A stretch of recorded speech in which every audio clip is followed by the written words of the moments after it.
Hey guys, welcome to अभी techno. आज के इस वीडियो में हम एक्सप्लेन करने वाले हैं ब्लैक विडो मूवी को। तो वीडियो को आप लास्ट तक पूरा देखिएगा। तो मूवी की शुरुआत में हम देखते हैं कि नताशा और उसकी जो सिस्टर है येलिना, उसको उसका बचपन दिखाया जाता है ओहायो में 1995 में। और इनके फादर और मदर हैं एलेक्सी और मेलिना। तो ये दोनों होते हैं रसिया के एक सीक्रेट ऑपरेशन कर रहे होते हैं और फटाफट ओहायो से निकल के क्यूबा पहुंच जाते हैं, क्योंकि यहाँ पर शील्ड जो होता है इनके पीछे पड़ा हुआ होता है। अब रसिया में हम देखते हैं कि जो मेन कमांडिंग ऑफिसर होता है द्रेको, जो कि रेड रूम का एक एजेंट भी है, मेन मालिक वही है, मतलब वही चला रहा है रेड रूम भी। रेड रूम क्या है वो मैं आपको आगे बताता हूँ। तो हम देखते हैं कि द्रेको जो होता है मेलिना और इसकी जो बच्चियाँ हैं उनको अपने कब्जे में ले लेता है। किस ले लेता है? क्योंकि वो उसे ट्रेनिंग देनी होती है रेड रूम की। अब रेड रूम बेसिकली ये है जहाँ पर लड़कियों को ट्रेनिंग दी जाती है किस तरह से सेल्फ डिफेंस करना है, अटैक करना है, और भी बहुत कुछ होता है रेड रूम में, जो मैं आपको आगे वीडियो में बताता रहूँगा। अब हम एक आगे के सीन में देखते हैं कि जो येलेना होती है, नताशा की बहन यानी ब्लैक विडो की बहन, वो एक मिशन पर होती है और किसी औरत को यानी लेडी को पकड़ रही होती है। अब वो देखती है कि एक गोली भी चला देती है लेडी के ऊपर, अटैक कर देती है मतलब। तो वहाँ पर हम देखते हैं कि उस लेडी के पास एक परफ्यूम जैसा कुछ होता है जो उसके मुंह पे मारती है येलेना के ऊपर। येलेना का जो माइंड कंट्रोल होता है वो पूरा चला जाता है। तो इस बात से हमें एक और बात पता चलती है कि जो रेड रूम है उसका जो मालिक है द्रेको, वो इन लेडीज़ को, जो भी लड़कियों को ट्रेनिंग दे रहा है, उनका माइंड भी कंट्रोल कर रहा है। तो ये बात हमें पता चलती है और यहाँ से येलेना निकल के भाग जाती है और रेड रूम के कब्जे से निकल जाती है। और हमें आगे के सीन में ये भी दिखता है कि नताशा भी एक्चुअली में शुरुआत में ही भाग गई है ट्रेनिंग पूरी करके रेड रूम से, क्योंकि उसे इनके माइंड के कंट्रोल में नहीं आना है। और यहाँ पर हमें एक और बात का पता चलता है कि जो ये रेड रूम के पास माइंड कंट्रोल की शक्तियाँ हैं, ये हाइड्रा से आई हुई है। हाइड्रा ने, आपको पता होगा दोस्तों, कि बक्की को किस तरह से दिमाग काबू में किया था और काम करवाता था।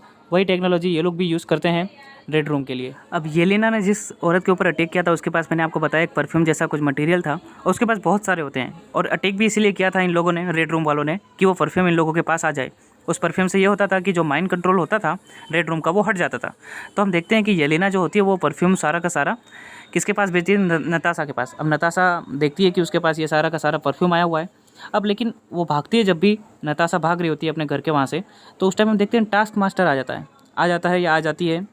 अब टास्क मास्टर जो होता है वो कौन है, वो आपको वीडियो के लास्ट में बताऊंगा। जो मेन विलन है टास्क मास्टर, उसका काम यही है मेन, कि वो दूसरों की फाइट देखेगा और उसकी फाइट को अपने दिमाग में उतारेगा और वही वापस से रिपीट कर सकता है। मतलब आप उससे कभी भी जीत नहीं सकते। तो टास्क मास्टर जो होता है वो नताशा के ऊपर यानी ब्लैक विडो के ऊपर अटैक कर देता है और नदी में फेंक देता है। यहाँ पे हम देखते हैं कि जो परफ्यूम होता है, परफ्यूम जैसा जो भी मटेरियल है जिससे माइंड कंट्रोल हट जाता है, वो नताशा के साथ होता है और वो लेके भाग जाती है पानी में तैर के। अब जैसा कि मैंने आपको बताया कि येलेना जो होती है, येलेना ही वो परफ्यूम नताशा को भेजा है। अब नताशा वापस से बुडापेस्ट में जाती है जहाँ पर उसका पुराना घर था।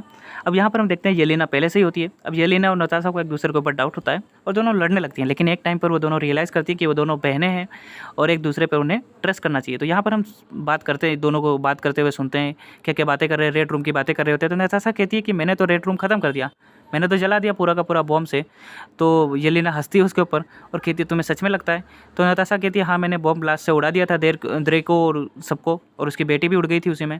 तो अब हमें ये बाद में पता चलता है कि उस बॉम्ब ब्लास्ट से द्रेको बच गया है। अब उसकी बेटी का क्या हुआ वो मैं आपको लास्ट में, वीडियो के लास्ट में बताऊँगा। तो अब नताशा यहाँ पर शॉक हो जाती है, क्योंकि अब रेड रूम अगर अभी भी जिंदा है तो वो लोगों लड़कियों की माइंड कंट्रोल कर रहे हैं और उनसे अटैक करवा रहे हैं। तो अब नताशा और येलेना दोनों इसकी तलाश में लग जाते हैं कि अब रेड रूम कैसे फाइंड करना है। तो अब दोनों, नताशा और येलेना के दिमाग में ये आता है कि उनके पापा जो एलेक्सी थे उनको शायद पता होगा, क्योंकि उनके एक बेस्ट फ्रेंड हैं द्रेको, जो कि रेड रूम का मालिक है। तो हमें पता चलता है कि एलेक्सी एक जेल में है। तो अब हम देखते हैं नताशा और उसकी जो बहन है वो दोनों हेलीकॉप्टर लेके जाते हैं और अपने पापा को, एलेक्सी को, वहाँ से किसी तरह बचा के लेके आ जाते हैं। उन्हें अब उनसे पूछता है, अब ये दोनों उनसे पूछते हैं कि ये कहाँ पे मिलेगा मैं रेड रूम का मालिक, जो कि है द्रेको। तो वो कहता है कि मुझे क्या पता होगा, मैं तो इतने सालों से जेल में हूँ। अब बहुत सारी डिबेट करने के बाद एलेक्सी कहता है कि हाँ शायद तुम्हारी मम्मी को पता होगा। तो अब दोनों शौक हो जाती है, उन्हें लगता है क्योंकि इसकी मम्मी को तो द्रेको ने मार दिया होगा। लेकिन नहीं, एलेक्सी बोलता है कि वो तो द्रेको के साथ काम करती है उल्टा टेक्नोलॉजी के ऊपर। तो ये तीनों जाते हैं अब मेलिना के घर पे। मेलिना आपको मैंने शुरू में बताया कि इनकी मम्मी थी, लेकिन वो रसिया की एजेंट थी।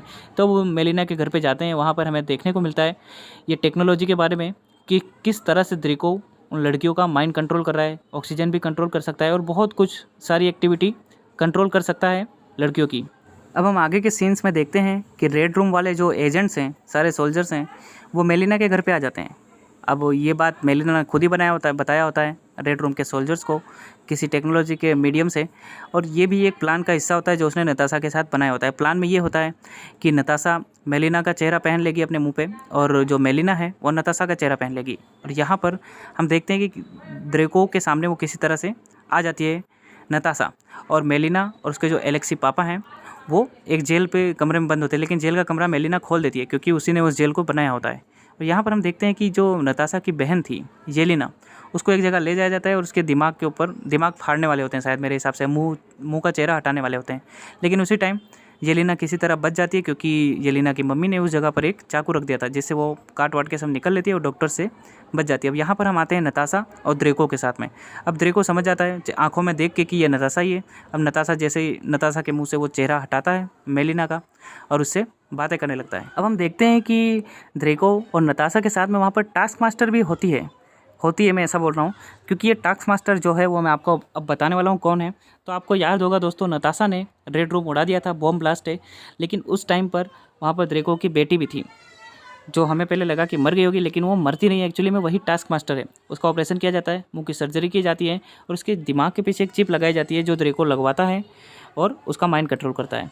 तो इस टाइम हम देखते हैं कि उसकी जो बेटी है वही एक्चुअल में टास्क मास्टर है। अब वो ड्रेको जो होता है वो कहता है कि जाओ, जो भी नीचे हमने जेल में बंद किए हुए हैं उनको सबको मार दो। अब टास्क मास्टर भाग जाता है। अब हम देखते हैं कि नताशा यहाँ पर जैसे ही टास्क मास्टर जाता है वैसे ही अटैक करने की कोशिश करती है ड्रेको के ऊपर, लेकिन नहीं कर पाती।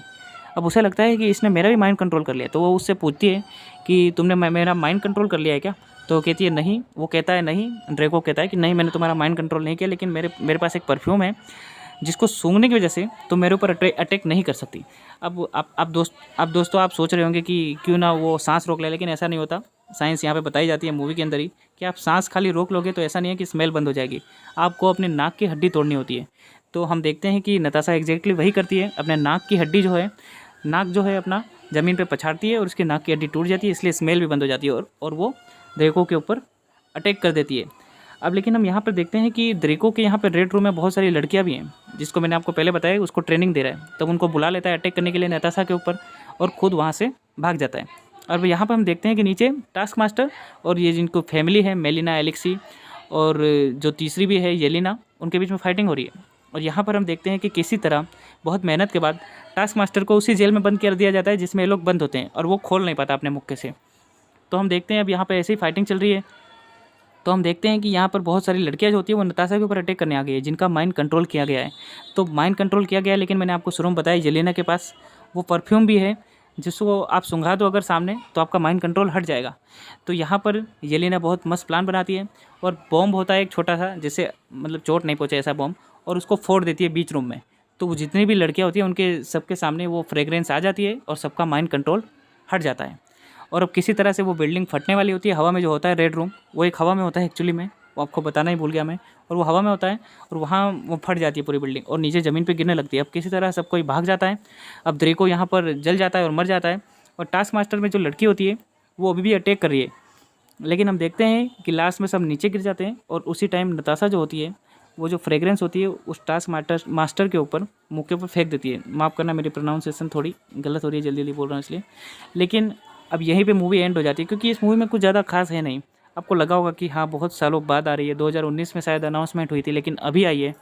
लेकिन इस मूवी में ज़्यादा कुछ खास था नहीं, ना ही फ्यूचर के बारे में ज़्यादा बताया गया है। पोस्ट क्रेडिट सीन में एक जगह आता है कि वैलेंटीना जो है वो येलेना से मिलने आई है फ्यूचर प्रोजेक्ट के लिए। और क्लिंटन जो होता है एरो, आपने देखा होगा जो तीर चलाता है क्लिंटन, आपको नाम पता ही होगा वैसे भी अगर आप एवेंजर्स की मूवी देखते हैं, तो उसको बता रहे हैं कि इसके ऊपर अटैक करना है। तो दोस्तों ये था मेरा आज का वीडियो। अगर आपको पसंद आया तो चैनल को सब्सक्राइब कीजिए, वीडियो को शेयर कीजिए और हाँ, थैंक्स फॉर वॉचिंग।